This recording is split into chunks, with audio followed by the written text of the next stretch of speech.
राष्ट्र सर्वप्रथम राष्ट्र सर्वप्रथम राष्ट्र सर्वप्रथम राष्ट्र सर्वप्रथम।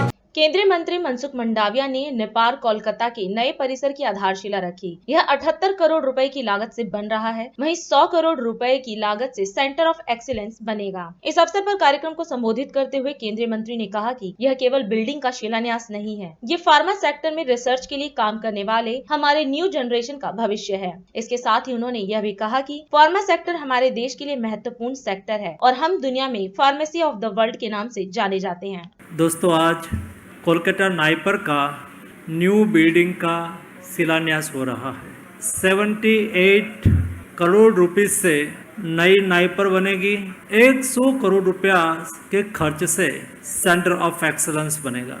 ये केवल बिल्डिंग का शिलान्यास नहीं है, ये मेरे कोलकाता, मेरे बंगाल और देश में फार्मा सेक्टर में रिसर्च और इनोवेशन के लिए काम करने वाले हमारे न्यू जनरेशन का भविष्य है। हम सब जानते हैं फार्मा सेक्टर हमारे देश के लिए महत्वपूर्ण सेक्टर है। आज हम दुनिया में फार्मेसी ऑफ द वर्ल्ड के नाम से जाने जाते हैं। सारी दुनिया 4 टैबलेट 4 पिल्स खाती है तो उसमें से एक इंडिया में बनी हुई जेनरिक पिल्स होती है। यूएसए जैसे कंट्री यहाँ 3 टैबलेट लोग खाते हैं, उसमें से एक इंडिया में बनी हुई टैबलेट होती है। दोस्तों, ये हमारी फार्मा सेक्टर की क्षमता है। बदलते समय में देश केवल मैन्युफैक्चरिंग करे, ये ही केवल फॉर्मुलेशन करे, उससे आगे बढ़ के हम देश में फार्मा सेक्टर में रिसर्च करें, देश के फार्मा सेक्टर में इनोवेशन करें।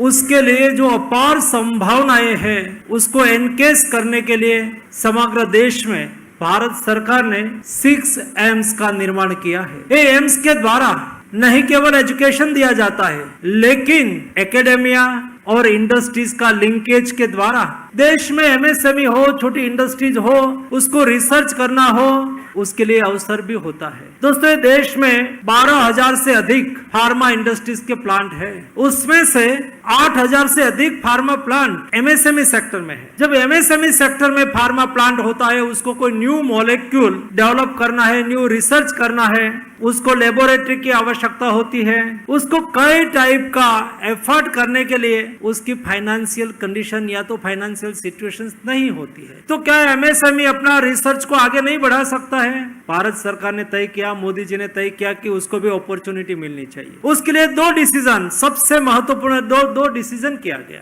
एक, नाइपर के द्वारा रिसर्च और इनोवेशन हो। हर नाइपर को एक सेक्टर में एक्सपर्टाइज सेंटर फॉर एक्सीलेंस के रूप में डेवलप करने के लिए डिसाइड किया गया हो। ये देश में संपदा की कोई कमी नहीं है। ये हिंदुस्तान है दोस्तों, ये बंगाल की धरती है। दोस्तों, इस धरती से देश को कई स्कॉलर मिले हैं, कई विद्वान मिले, नहीं केवल देश को लेकिन दुनिया को दिशा देने वाले स्वामी विवेकानंद, बंकिम चंद्र चट्टोपाध्याय।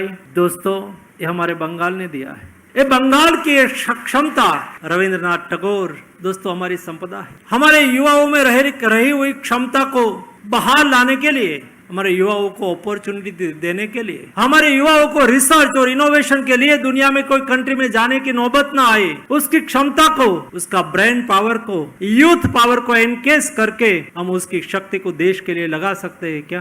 दोस्तों, इस शक्ति को देश के हित के लिए लगाने के लिए नाइपर जैसे इंस्टीट्यूट को तैयार करके मेरे देश की न्यू जनरेशन यहाँ रिसर्च कर सके, इनोवेशन कर सके और उसका आउटपुट हमारी फार्मा इंडस्ट्रीज को दे।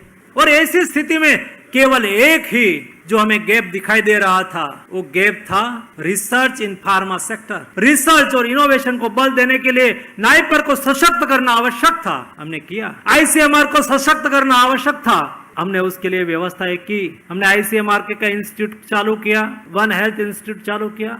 एक होलिस्टिक अप्रोच के साथ हेल्थ सेक्टर में हम आगे बढ़े। ये बिल्डिंग यहाँ बनेगी, नाइपर का एजुकेशन यहाँ होगा। फार्मा सेक्टर में रिसर्च और इनोवेशन को आगे बढ़ाने के लिए ये इंस्टीट्यूट नहीं केवल हमारे बंगाल के यूथ को अपॉर्चुनिटी देगी, लेकिन देश में एक ऐसे यूथ मैन पावर यहाँ से तैयार होके जाएगा, देश के फार्मा सेक्टर को भी आगे बढ़ाएगा और दुनिया के फार्मा सेक्टर में भी अपना कंट्रीब्यूट करेगा। आप सबको मेरी ओर से हार्दिक शुभकामनाएं। धन्यवाद।